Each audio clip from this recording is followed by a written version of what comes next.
stéroïdes. Donc la particule. Bonjour, je m'excuse pour les désagréments causés par mon incapacité technique à maîtriser ces outils, mais on va y arriver.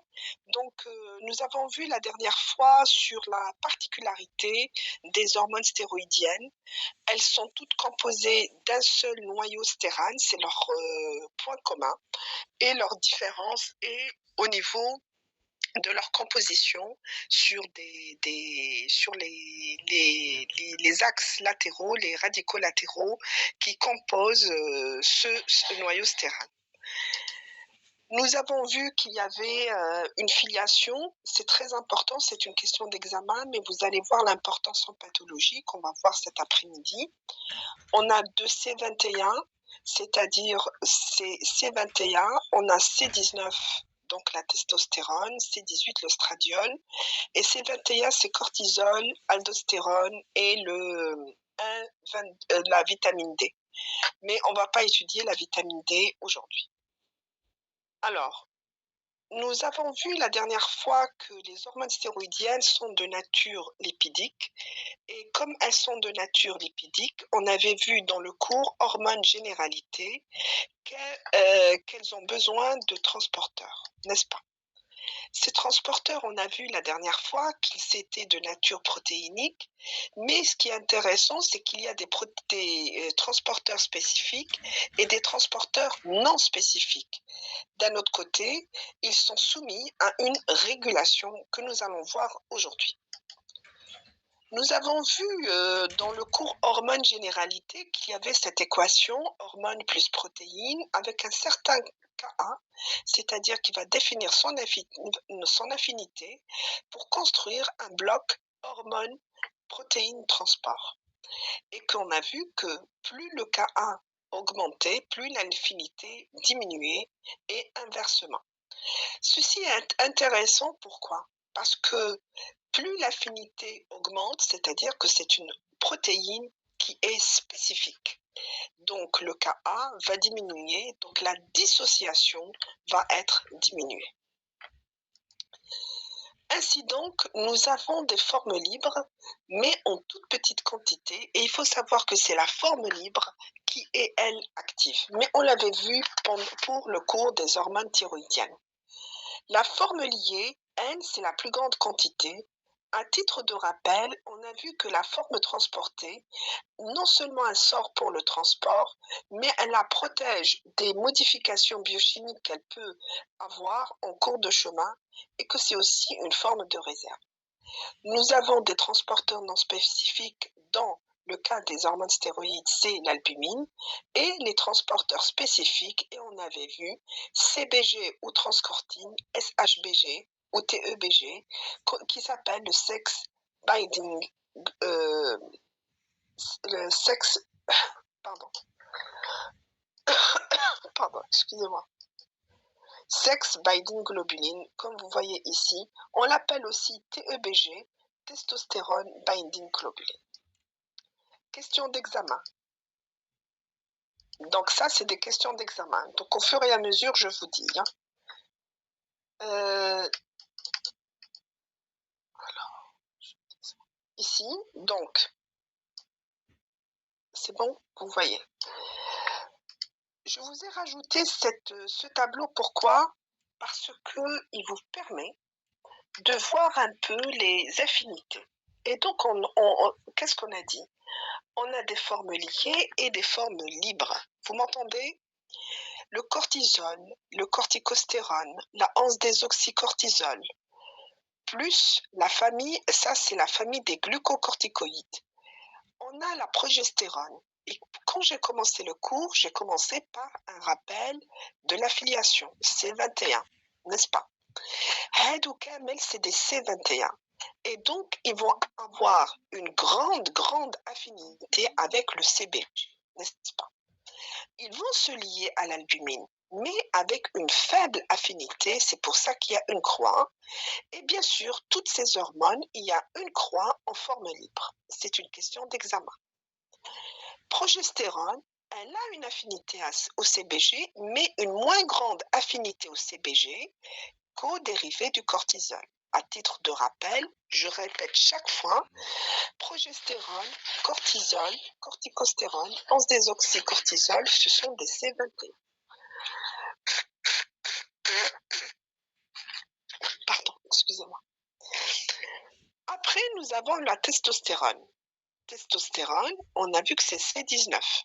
Donc, et elle est fixée de façon transportée avec SHBG, qui est sa molécule transportrice spécifique. On a la dihydrotestostérone, l'œstradiol, et vous avez que ces trois molécules ont une affinité avec la SHBG, avec des affinités différentes, moins grandes pour l'œstradiol que pour la testostérone et la DHT, mais elles se fixent avec une grande affinité. Ce qui est intéressant à voir, c'est qu'elles ont une petite affinité pour l'albumine, mais elles sont transportées par l'albumine. Ce qui est intéressant de voir également, c'est que l'œstradiol et l'aldostérone, l'œstradiol, donc, il a une plus grande affinité pour l'albumine, voyez, que les autres molécules. Et enfin, on voit l'aldostérone et l'androstérone qui ont, eux, je les ai mis en jaune, soulignés en jaune, qui ont autant d'affinité pour l'albumine. Donc, vous voyez, elles ont une affinité pour l'albumine. Et comme il n'y a pas, c'est pas une protéine spécifique, donc si ce n'est pas une protéine spécifique, donc le risque de dissociation est élevé et donc elles ont autant de formes libres. Voilà. Ça, c'est important à savoir parce qu'on va voir après pour le catabolisme, vous allez comprendre avec le cortisol. Ce qui est intéressant à savoir, c'est que regardez, l'aldostérone a quand même une simple affinité avec le CBG. Je vous ai fait rappel C21, n'est-ce pas? Mais il a une plus grande affinité pour l'albumine. Donc, si le jour de l'examen, je vous dis, citez la molécule d'hormone stéroïdienne qui a une très grande affinité pour l'albumine, mais qui a aussi une affinité pour le CBG, vous me direz l'aldostérone. D'accord? Donc ça, c'est des choses qu'on avait vues, je vous les mis exprès, donc vous voyez que dans notre méthode d'apprentissage, on répète et on rappelle, ce qui vous permet de réviser également.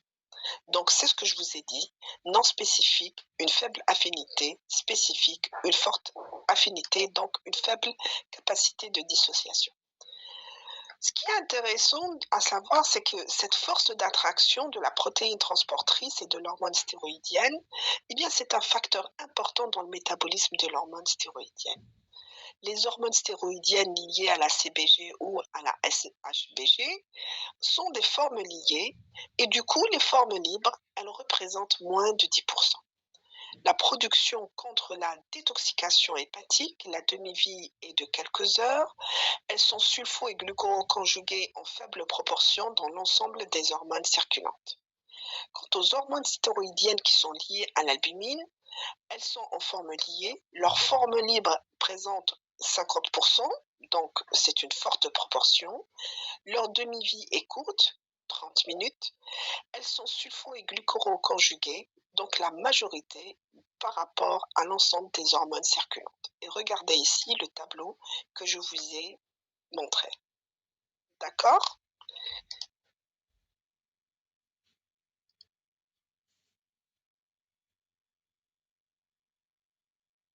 Donc, ici, l'aldostérone, elles sont une demi-vie qui est très courte.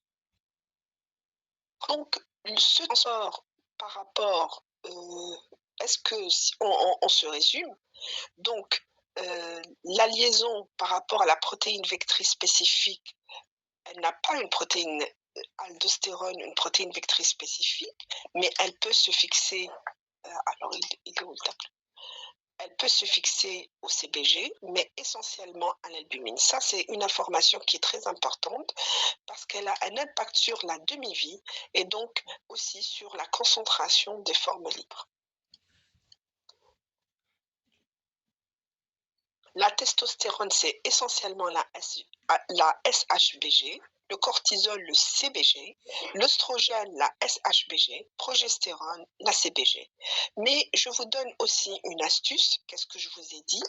Je vous ai dit cortisol, progestérone, C21, n'est-ce pas? Donc, ils vont se lier au CBG, une plus grande affinité pour tout ce qui est cortisol et dérivés de cortisol, une moins grande affinité, mais quand même une grande affinité pour la progestérone. D'accord? Ok.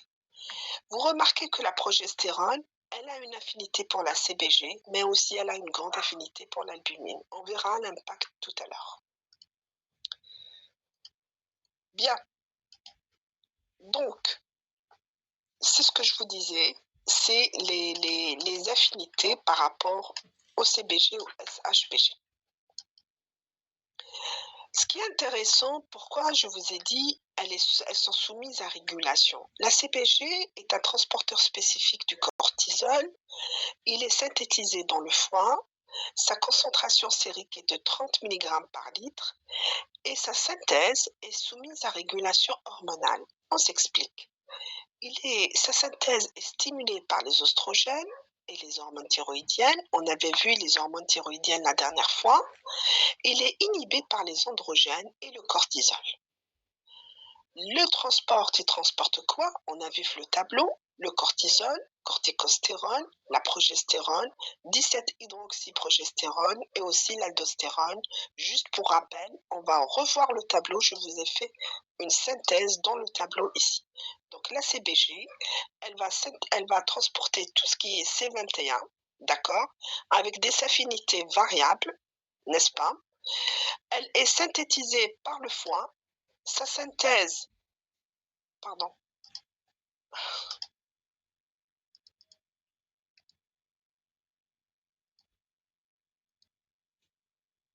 sa synthèse, voilà. Sa synthèse, elle est au niveau du foie. Elle a une concentration de 30 mg par litre. Elle est soumise à une régulation hormonale. Elle est stimulée par les oestrogènes, les hormones thyroïdiennes, inhibée par les androgènes et le cortisol. Elle transporte cortisol, corticostérone, progestérone, 17-hydroxyprogestérone et l'aldostérone. Donc tout ce qui est C21 avec des affinités différentes, ce que je viens de vous montrer. On vous a dit qu'elle est soumise à régulation hormonale, c'est très important. Et pourquoi on vous a donné la concentration sérique? On verra dans la pathologie, quand il y aura moins de transporteurs, quel en est l'impact. Le rôle dans la régulation du cortisol plasmatique, si la concentration de CBG augmente, le cortisol libre diminue, ce qui est logique, puisque la CBG est la protéine qui va transporter de façon spécifique le cortisol. Donc si elle va attacher beaucoup de molécules de cortisol, la concentration de cortisol libre va diminuer. Par contre, la concentration de CBG va augmenter en cas de grossesse ou en cas d'œstrogène, c'est-à-dire des contraceptifs. Pourquoi en cas de grossesse? Parce qu'elle va transporter la progestérone et la progestérone, dans le cas d'une grossesse, eh bien, elle est très importante et on va voir les fonctions des hormones stéroïdes tout à l'heure. Parce que les concentrations vont diminuer au cours des états de déperdition protéique et ça, c'est très important. La déperdition protéique, elle se fait essentiellement au niveau rénal, c'est-à-dire qu'il y a une excrétion importante de rein, notamment quand il y a un syndrome néphrotique, une déficience héréditaire d'une protéine, une insuffisance hépatique, c'est-à-dire le foie n'arrive pas à synthétiser cette molécule. Donc, la concentration de cette protéine va diminuer. Dans deux cas, quand l'usine qui va la produire, le foie, ne fonctionne pas, c'est une insuffisance hépatique, ou bien quand il y a une élimination, une excrétion importante, c'est le rein, il élimine des produits et il retient les grosses molécules, il détoxifie le corps, eh bien, j'allais dire le filtre, qui est au niveau du rein, les mailles sont élargies, eh bien, les grosses protéines vont sortir, et notamment la CBG.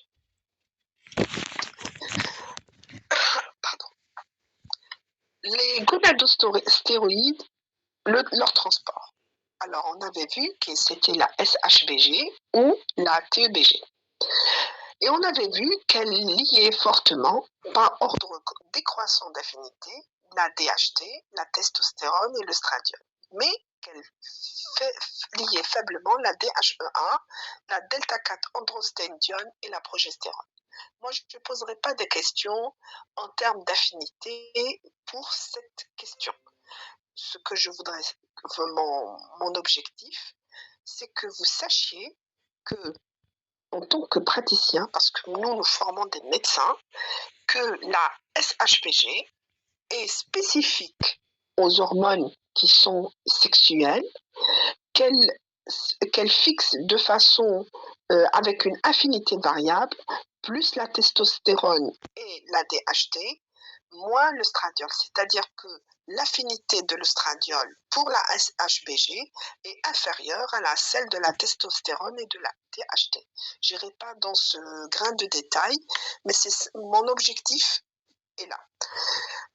Parce que vous remarquez que l'œstradiol, qui a une moins grande affinité pour le SHBG que pour la testostérone et la DHT, a une plus grande affinité pour l'albumine par rapport au testostérone. Voilà. Parce que ça a un impact sur ce qu'on va voir tout à l'heure. L'albumine lie toutes les hormones stéroïdes avec une faible affinité, oui, ça on le sait déjà. Alors, pour la testostérone, la protéine de transport, c'est-à-dire la TEBG ou la SHBG, elle compte pour 45%, 50% pour l'albumine, CBG pour 3%. Alors, sa forme libre biologiquement active représente 2% du total. Alors, ce qui est tout à fait logique, si la SHBG augmente, c'est-à-dire qu'il y aura plus de testostérone liée à la SHBG, donc la quantité de testostérone, elle, libre, va diminuer. Et à titre de rappel, seule la forme libre est active. Les œstrogènes stimulent la SHBG et à l'inverse, les androgènes inhibent la synthèse de la SHBG. Ce qui est logique, parce que si vous avez une quantité très importante de SHBG, eh bien, vous aurez moins de testostérone libre. Et donc, s'il y a moins de testostérone libre, donc il y a moins de formes actives, même si le corps produit de la testostérone. Donc, du coup, les androgènes, la testostérone est un androgène, va inhiber la synthèse de la SHBG. C'est une sorte de rétrocontrôle négatif. Par contre, les œstrogènes vont stimuler la SHBG. Et vous savez que les œstrogènes ont un rôle lors de la grossesse, notamment. Et les œstrogènes ont un rôle durant la grossesse. On verra ça tout à l'heure. Il est donc nécessaire d'interpréter le résultat d'une testostéronémie en fonction de la concentration de la SHBG. Parce qu'on peut très bien doser la testostérone, et puis on va trouver une certaine quantité, on va se dire ma concentration de testostérone libre, mais elle est basse et donc j'ai un problème de production de testostérone. Je vais explorer, je vais voir qu'est-ce qui ne va pas, etc. On verra l'exploration ensemble tout à l'heure. Alors que la production de testostérone est correcte, mais c'est la concentration de SHBG qui est élevée et donc la plupart des molécules de testostérone sont liées à la SHBG et donc la concentration de testostérone dans ce cas est diminuée. Donc, il faut interpréter la concentration de la testostérone avec celle de la SHBG. Ça, c'est important. Nous avons cette régulation de la... Ça, par contre, c'est une question d'examen. Et nous portons, vous savez qu'il y a un fléau mondial qui s'appelle l'obésité. Nous porterons notre attention sur l'obésité. Quelles sont les variations de la SHBG? Eh bien, vous voyez, on a mis 3 étoiles. L'augmentation de la SHBG, elle se fait au cas d'hyperthyroïdie, bien sûr, parce qu'en cas d'hyperthyroïdie, tout le métabolisme est augmenté. en cas de maigreur, stéatose hépatique, d'hypogonadisme, de vieillissement, diminution de la biodisponibilité, c'est-à-dire que c'est une fausse élévation de la testostérone totale, une diminution de la SHBG, on la voit au cours de l'obésité, avec la notion d'augmentation de la biodisponibilité, c'est un faux abaissement de la testostérone libre, ce que je vous disais tout à l'heure. Donc, si on veut se résumer pour cette partie, les messages importants, questions d'examen, et qui sont importants dans votre pratique de médecin, puisque nous formons des médecins. Il y a des transporteurs. Les hormones stéroïdiennes sont de nature lipidique, donc déduction, ils ont besoin de transporteurs. Ces transporteurs sont de nature protéique. Ces transporteurs sont spécifiques ou non spécifiques et ils sont soumis à régulation, ce qu'on vient de voir maintenant.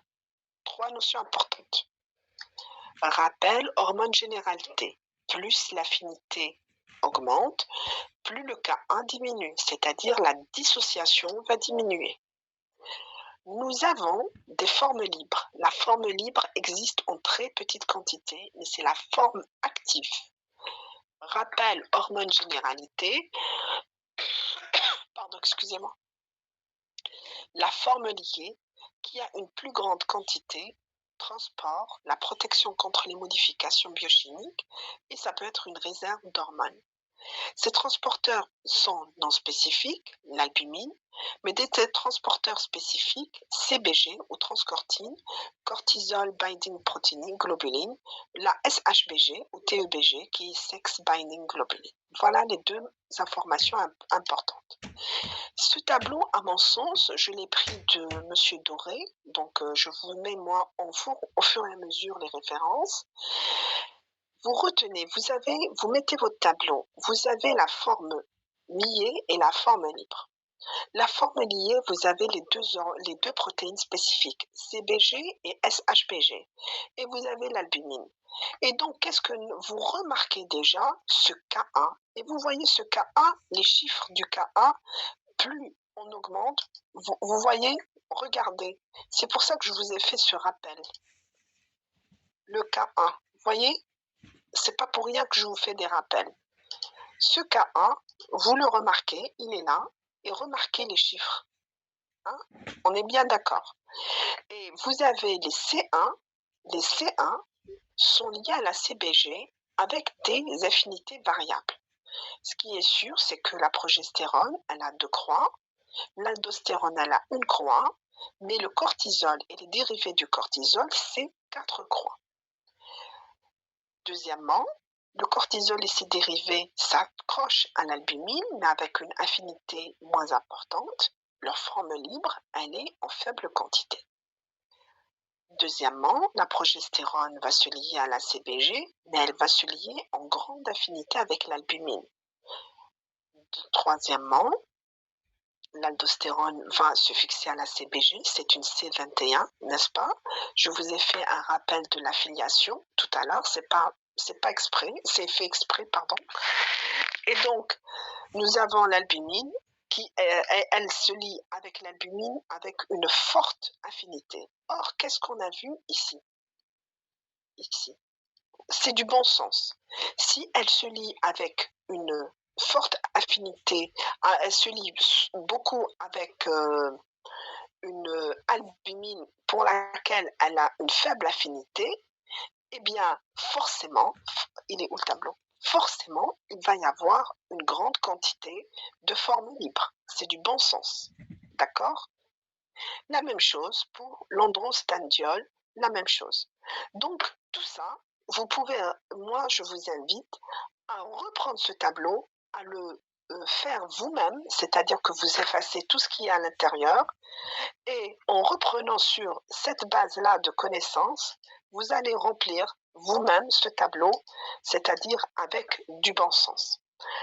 Après, vous avez la testostérone, son DHT très lié à la SHBG, là, l'œstradiol qui est un C18 lié à la SHBG, mais vous remarquez aussi, regardez, par rapport à l'albumine, elles ont quand même une affinité. Ce qui est intéressant à voir, regardez la progestérone, et l'œstrogène, l'œstradiol, sont des molécules qui sont très importantes, notamment lors de la grossesse. Et vous voyez qu'elles vont se lier non seulement aux protéines transportées CBG, donc pour les C21, SHBG pour les C18, mais aussi elles vont se lier avec l'albumine, même si l'affinité est faible. Pourquoi? Parce qu'elles ont besoin d'être transportées et d'aller au niveau des organes cibles. Voyez-vous? Très bien. Mais vous voyez que la forme libre, c'est toujours à une croix. Donc, ça, c'est l'information, ça, c'est à connaître. Donc, c'est résumé un peu ici pour montrer l'affinité des différentes hormones. Le cortisol CBG, l'œstrogène SHBG, testostérone, SHBG, progestérone CBG. Okay. Deuxième information sur laquelle nous insistons, c'est la régulation des protéines transportrices. Cette régulation nous amène à étudier, quand on va avoir un chiffre d'une hormone, il faut toujours penser derrière, est-ce qu'il n'y a pas une insuffisance hépatique, parce que c'est le foie qui synthétise les molécules, ou bien est-ce qu'il n'y a pas un problème rénal, parce que c'est l'excrétion la fuite, le filtre est grand, donc les grosses molécules vont passer. Ce transporteur spécifique du cortisol s'appelle le CBG. Il est synthétisé dans le foie. On a sa concentration sérique de 30 mg. Ce qui est intéressant, c'est que sa synthèse est stimulée par les oestrogènes, par les hormones thyroïdes, inhibée par les androgènes et le cortisol. C'est une question d'examen. Mais vous pouvez retenir de façon logique. Pourquoi? Parce que vous allez dire la CBG, eh bien, elle a une grande affinité pour le cortisol. Et si je veux avoir un cortisol qui veut un cortisol libre, eh bien, il faut que j'ai un équilibre entre la CBG liée au cortisol et le cortisol libre. Et donc, si j'ai beaucoup de CBG, eh bien, le CBG va lier tout ce qui passe comme cortisol, et donc j'aurai plus de cortisol libre. Et donc, il y a une sorte de feedback, de rétrocontrôle négatif pour dire au foie, c'est bon, ne synthétise plus de CBG parce qu'il y en a assez sur le marché, j'allais dire, dans le sang. Il en est de même pour l'androgène, les androgènes, donc on revient toujours à notre fameux tableau, ici.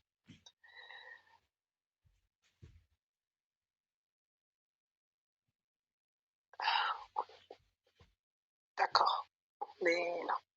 Et c'est stimulé par les oestrogènes. Pourquoi? Parce que les oestrogènes, en cours de grossesse, ils ont besoin de transporteurs pour aller vers les organes cibles.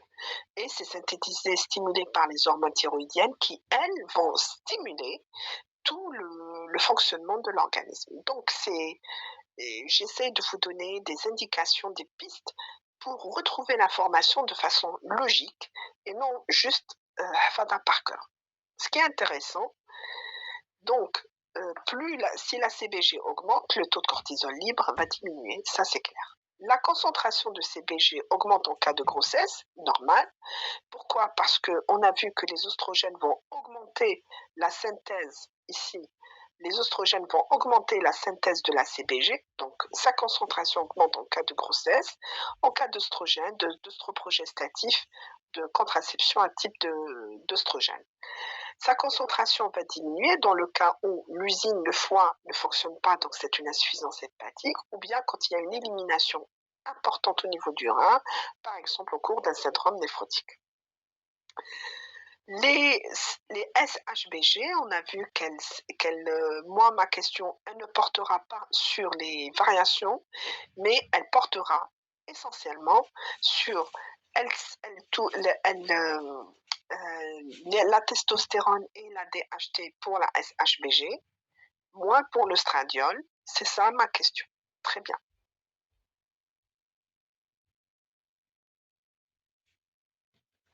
Alors, il y a une augmentation de synthèse de la SHBG au niveau en cas d'hyperthyroïdie. On l'a compris pourquoi, parce que ça fouette l'hyperthyroïdie,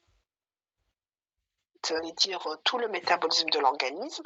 Donc, en conséquence, l'augmentation de la synthèse de la SHBG. En cas de stéatose hépatique, en cas d'hypogonadisme, de vieillissement, diminution de biodisponibilité, et on a une fausse élévation de la testostérone totale. Il en est la diminution de la SHBG en cas d'obésité. Alors, nous allons voir l'après-midi le catabolisme. Là, pour tout de suite, on va voir tout de suite le fonctionnement des hormones, puis nous verrons le catabolisme des hormones. On a le temps? C'est bon pour vous? Aïdmi, on arrête? Allô, allô?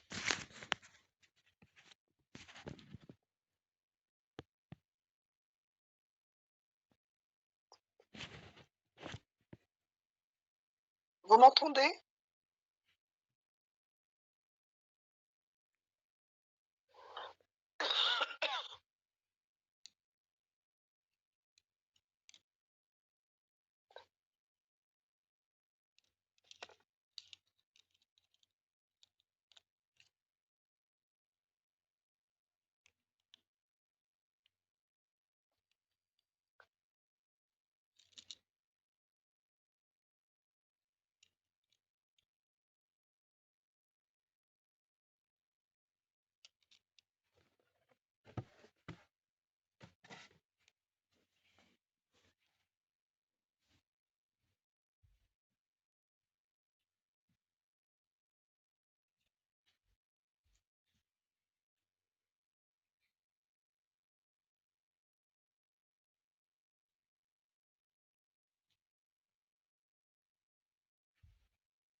Pourquoi ça...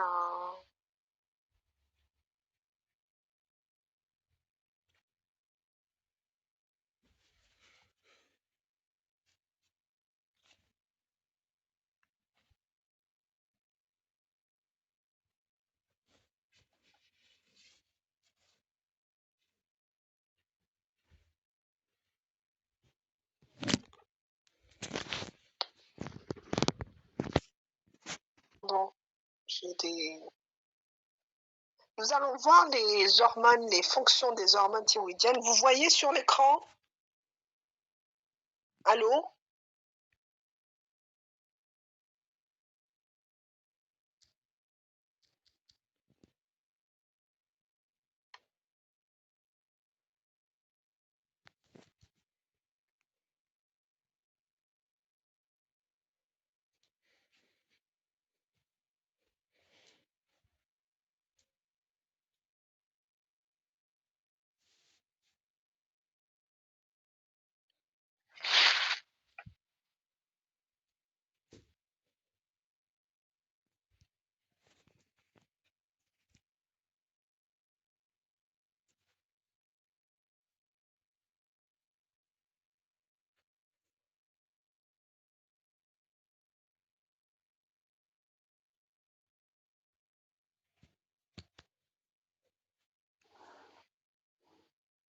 Ah oui. Alhamdoulilah. Ok. Maintenant, nous allons voir les hormones stéroïdes, leurs fonctions. D'accord? Vous m'arrêtez, hein, Enfel, dès que vous devez partir à la fac. D'accord, madame. Vous avez cours à quelle heure? On a jusqu'à 10h30 l'histologie. 10h30, Pas vous encore. avez... Ou la chia, vous avez cours ou là? Non, voilà comme Maya. Non, juste avec vous, oui. Khalas, très bien. Donc, on continue l'après-midi. Et D'accord. demain, vous avez cours à quelle heure? 10h30, la même chose, l'histo. Ah, histo. Jusqu'à quelle heure? De 10h30 à midi. Bah, de la chia, vous avez quelque chose? Oui, on a l'anglais, on n'a pas la biochimie. خلاص. Donc, jeudi, راكم معايا. Inch'Allah, oui, toute la journée. Très bien. هيا خلاص, c'est bon. Donc, les hormones stéroïdes, nous allons voir les actions biologiques. Et voici vos objectifs pédagogiques dans le programme national. Énumérer les actions biologiques du cortisol, de l'aldostérone, de la progestérone, de l'œstradiol. Il y a les actions biologiques des androgènes en période fœtale, postnatale et pubertaire, et ça c'est important, parce que quand on verra après en pathologie pour l'enfant, vous allez comprendre de façon logique les signes. Énumérer les 3 modes d'action de la testostérone et préciser le rôle des stéroïdes en situation de dopage sportif. Vous savez que la testostérone, on va voir après, elle a une action sur les muscles notamment, donc les grands sportifs, et maintenant je pense que c'est dépassé, hein, ils auront d'autres molécules, pour avoir une masse musculaire assez importante pour arriver à des performances comme il se fait maintenant, parce que c'est des performances qui sont au-dessus du naturel, hein. Alors, le cortisol. Vous m'arrêtez, hein, Enfel, dès que vous devez partir. Hagda. Allô? D'accord, oui. Mais jusqu'à 9h30, Inch'Allah. Ok, khlas, mais vous m'arrêtez, hein. D'accord. Eh, vous m'arrêtez. Donc, on va commencer par le cortisol. Le cortisol est essentiel dans le maintien de la vie. Vraiment, je l'ai écrit exprès pour fixer les idées, pour que ça soit clair. Je vais vous raconter une histoire d'un malade qu'on a eu. J'étais jeune, j'étais interne, Agda, et on avait reçu un patient qui faisait une hypotension, il était mal, une déshydratation, une hypoglycémie et des sueurs profuses, blême, état de choc presque. Et on avait cherché, et puis il y avait une collègue, il y avait une résidente qui avait dit, on était au service de Kuba, dans le service de médecine interne de professeur Touchen, un monsieur qui a formé des générations et des générations, et qui donc, monsieur, je pense que c'est une insuffisance surrénale aiguë. Ah, d'accord, faites les explorations nécessaires. Et elle avait raison. Elle avait raison parce que en médecine, sur un faisceau c'est sur un faisceau d'arguments qu'on pose les diagnostics. Donc vous allez comprendre pourquoi ce malade avait tous ces symptômes-là. Ok, on va y aller. Eh bien, les fonctions biologiques du cortisol, le rôle principal, c'est lutter contre le stress par son action métabolique et sur la pression artérielle. Je vous ai résumé sur une planche les fonctions biologiques du cortisol que nous allons détailler pour fixer les idées.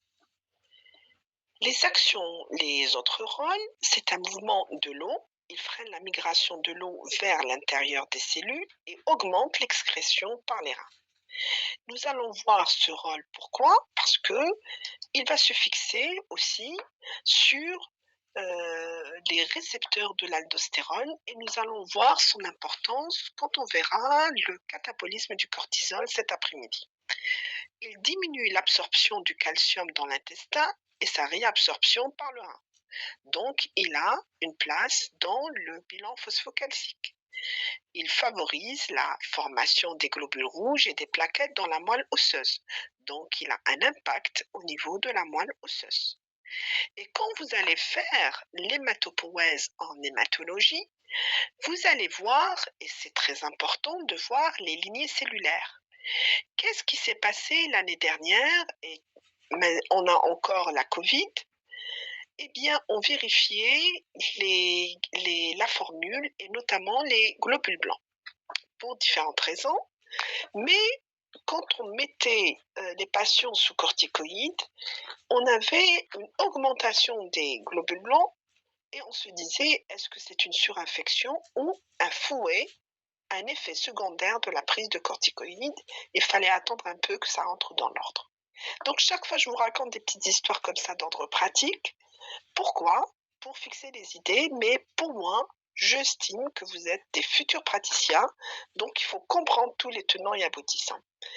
Il active la sécrétion gastrique. L'impact au niveau de cet aspect-là, quand on a des patients à qui on va donner des corticoïdes, surtout en long cours, il faut penser à la sécrétion gastrique, donc on va donner un pansement gastrique. Il est essentiel dans le fonctionnement du psychisme du système, donc il stimule le système nerveux central. Il a une activité anti-inflammatoire, anti-allergique, immunosuppresseur, la maturation pulmonaire du fœtus en stimulant la production du surfactant.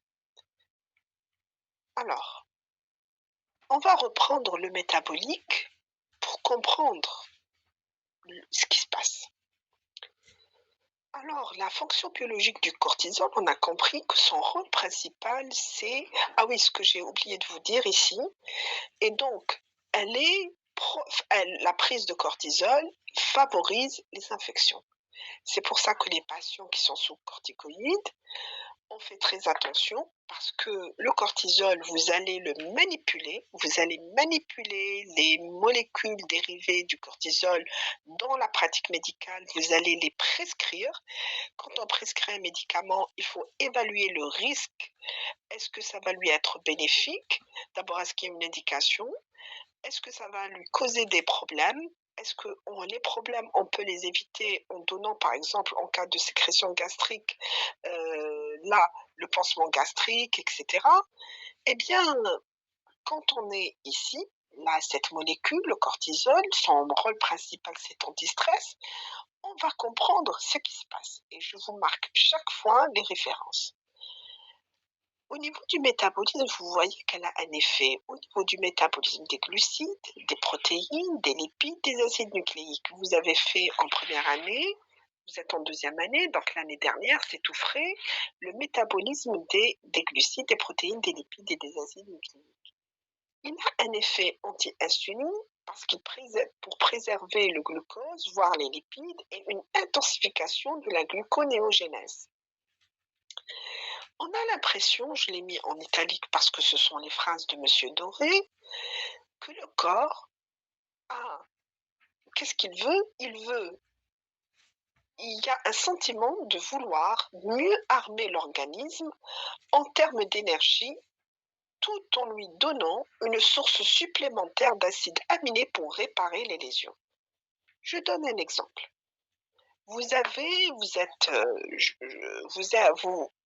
Il y a une maison et il fait froid, n'est-ce pas? Qu'est-ce que vous allez faire? Vous allez colmater tout ce qui est source, j'allais dire, de froid à la maison. Donc, vous avez besoin de réparer les lésions, n'est-ce pas? Donc, pour réparer les lésions, on a besoin d'acides aminés, le corps. Aussi, quand il fait froid dehors, vous devez maintenir une température ambiante viable au sein de la maison. Ce qu'ils disent, et donc, ce qui est un défi mondial actuellement, puisqu'il y a le réchauffement climatique, eh bien, le corps va vouloir armer l'organisme en termes d'énergie. Et l'énergie, c'est quoi? C'est les glucides et les lipides. Donc, pour bien retenir les choses, le cortisol est une hormone anti-stress. Il faut avoir cet état d'esprit pour comprendre après les outils dont il a besoin et qu'il va activer. On a l'impression qu'il veut réparer d'éventuelles lésions, les acides aminés, mais surtout, qu'il veut armer l'organisme en termes d'énergie. Donc, conséquence, il va agir sur tous ces métabolismes. Il va avoir un effet anti-insuline. Pourquoi? Parce qu'il ne faut pas consommer d'énergie et l'insuline fait rentrer le glucose dans le corps. Il va donc préserver le glucose ainsi et il va aussi intensifier sa gluconéogénèse, augmenter la production de glucose dans l'organisme. Au niveau de la pression artérielle, qu'est-ce que je vous ai dit, le malade qui est venu quand j'étais jeune et interne? Eh bien, c'est un malade qui avait une hypoglycémie, une déshydratation et il avait une pression artérielle basse. Or, on sait qu'un stress, même modéré, va être responsable d'une diminution de la résistance périphérique vasculaire. Or, c'est quoi la pression artérielle? P, la pression, égale le diamètre fois le volume. Donc, quand il y a une diminution de la résistance périphérique, le volume, le diamètre de l'artère et des vénus va augmenter. Et si le volume augmente, la pression va diminuer. Donc, de concert avec l'adrénaline, ensemble avec l'adrénaline, il y a une augmentation de la synthèse hépatique de l'angiotensinogène qui a une action sur la pression artérielle. On va voir ensemble au niveau du métabolisme qu'est-ce qu'il fait. Donc on a compris que le cortisol va avoir un effet sur le métabolisme, un effet sur la pression artérielle. Sur le métabolisme, au niveau de tous les métabolismes glucides, protéines, lipides et acides nucléiques, l'objectif étant de préserver l'énergie et aussi de préparer ces acides aminés pour préparer ces lésions. Donc du coup, il va préserver son glucose en l'insuline, un effet anti-insuline, voir les lipides et une intensification de la gluconéogénèse. On va voir tout de suite le détail. Et ce qui est intéressant, la pression artérielle, une diminution de la résistance périphérique vasculaire. Au niveau métabolisme glucidique, s'il veut préserver le glucose, donc il y a une diminution de la pénétration dans les tissus musculaires et adipeux du glucose. Il va augmenter la gluconéogénèse et donc la conséquence, augmentation de la glycémie. En pratique, qu'est-ce qu'on va faire? On va suivre les patients qui sont sous corticoïdes, on va suivre leur équilibre glycémique. D'accord? Et on vous dit que vous avez fait l'année dernière le métabolisme des glucides. Et vous avez vu qu'il y avait des enzymes qui régulaient tout ce système. Et bien voilà, on le voit cette année. Le cortisol va induire la synthèse hépatique de la pyruvate carboxylase et la phosphoéthynolopyruvate carboxylase, une induction de la synthèse dégradante des acides aminés. Ce cortisol va agir en augmentant la glycogénèse, une augmentation donc de la néoglucogénèse. Quant aux protéines, donc tout ça va avoir un effet, une augmentation de la glycémie. Donc, il va diminuer la pénétration du glucose dans les cellules, il va former de nouvelles molécules de glucose, il va augmenter la glycogénèse. Donc, à partir de ça, et tout ça, c'est la néoglucogénèse. Très bien. Après, pour les protéines, il va augmenter l'aminoacidémie. Et on avait vu que l'objectif, c'était aussi d'avoir des acides aminés pour réparer les lésions. Donc, rappelez-vous, la maison, il faut colmater les brèches pour que le froid ne rentre pas.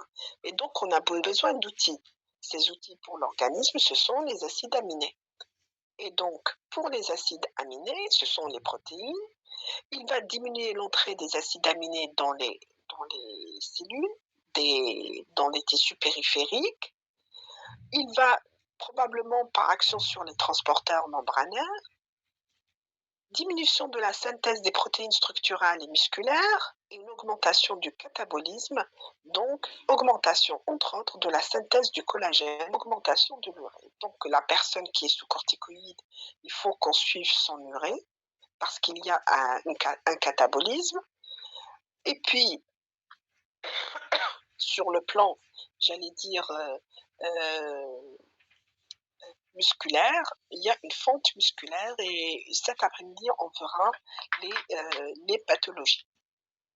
Donc, au final, pour les protéines, pour qu'on ait toujours cet état d'esprit d'avoir des acides aminés à la portée de la main, eh bien le corps ne va pas les utiliser, il va diminuer l'entrée, il va diminuer la synthèse des acides aminés, donc l'entrée, leur utilisation, donc il va plus produire plus ou en tout cas moins des protéines structurales et musculaires.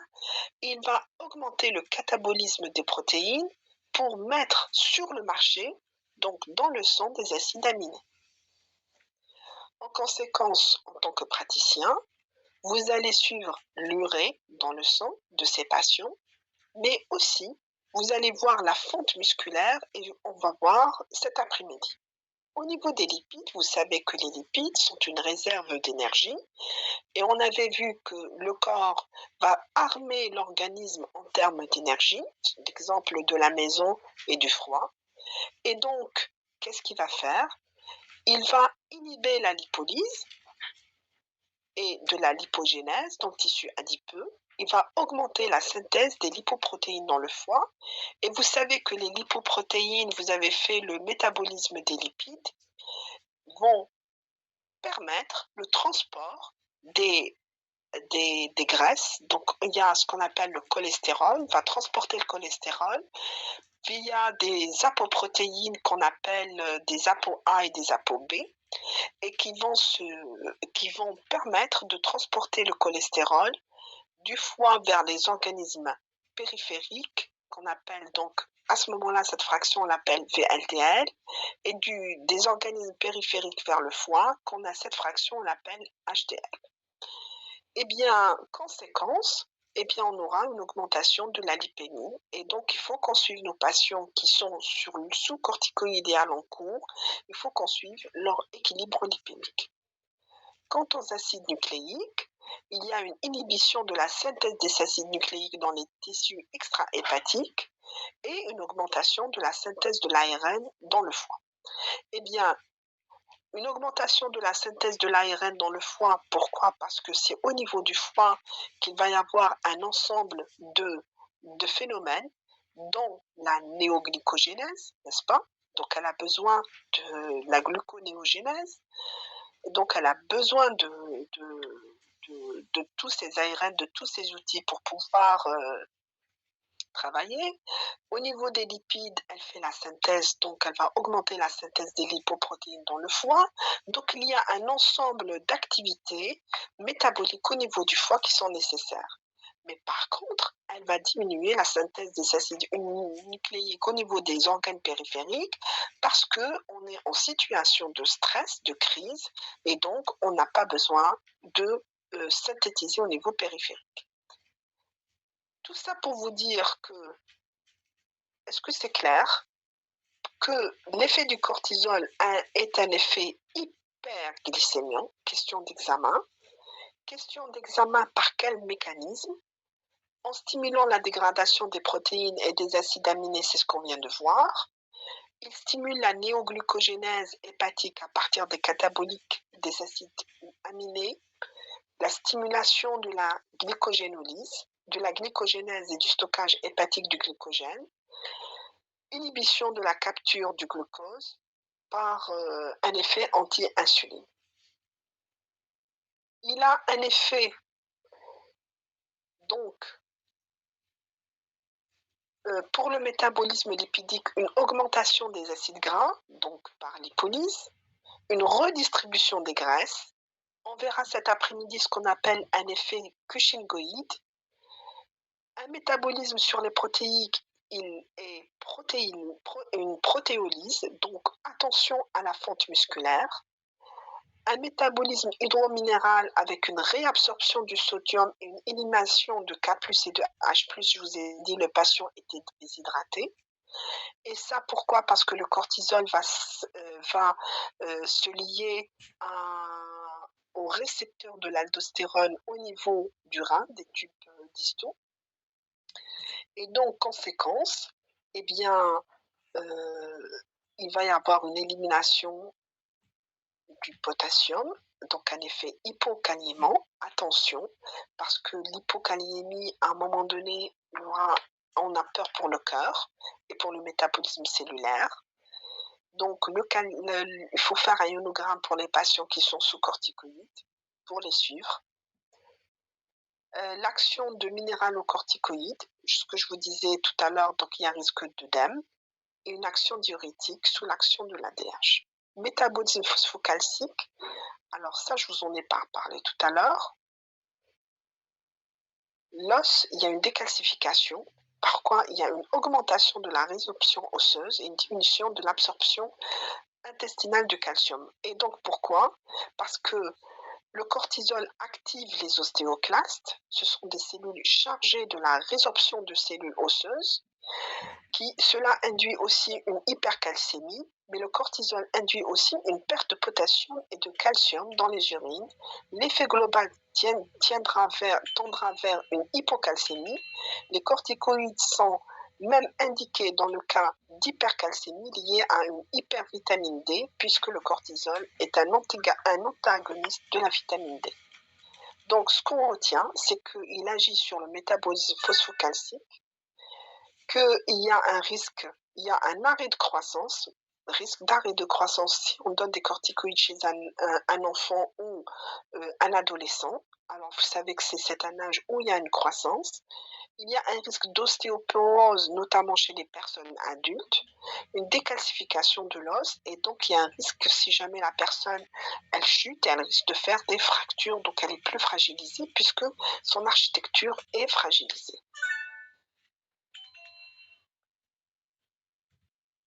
Les autres rôles, je vous ai dit sur l'estomac, les corticoïdes vont agir sur la sécrétion gastrique. Il y a donc ulcérogène, c'est pour ça qu'il y a une stimulation de la sécrétion gastrique. La sécrétion gastrique, elles sont acides, donc il y a un risque de développement d'une gastrite, d'un ulcère. Par contre, donc il faut leur donner un pansement gastrique ou bien un anti-H1, un anti-acide. Une propriété anti-inflammatoire et antipyrétique, anti-allergique. C'est pour ça qu'on les utilise quand il y a une réaction allergique. On dit donner un embol de HHC, hydrocortisone. Pourquoi? Parce qu'ils ont un effet anti-inflammatoire et qui est rapide. Donc, quand on le donne en intraveineux notamment, et donc cette propriété est utilisée dans la prescription médicale. Anti-allergique, des propriétés immunosuppressives, donc il est pro-infectieux, et donc on a peur pour les malades qui sont sous corticoïdes à long cours. Action sur le système nerveux central, il stimule, et une maturation pulmonaire chez le fœtus, puisqu'il stimule la formation de surfactants. Voilà. Donc, il est 29. On continue sur l'aldostérone ou on s'arrête? Anfen. Allô? Vous êtes là? Y a-t-il quelqu'un? Oui, madame, on est là. On s'arrête, il est 9h30. Je pense que c'est l'heure, oui. Ok, donc on continuera l'après-midi les fonctions et on verra aussi les pathologies. D'accord? D'accord, Inch'Allah, oui. Ok, très bien. Lâchez à 14h ou à 14h30 pour que vous ayez le temps d'arriver, de manger. Je pense que... 14h30. D'accord, oui. Mais regardez, parce que vous finissez à quelle heure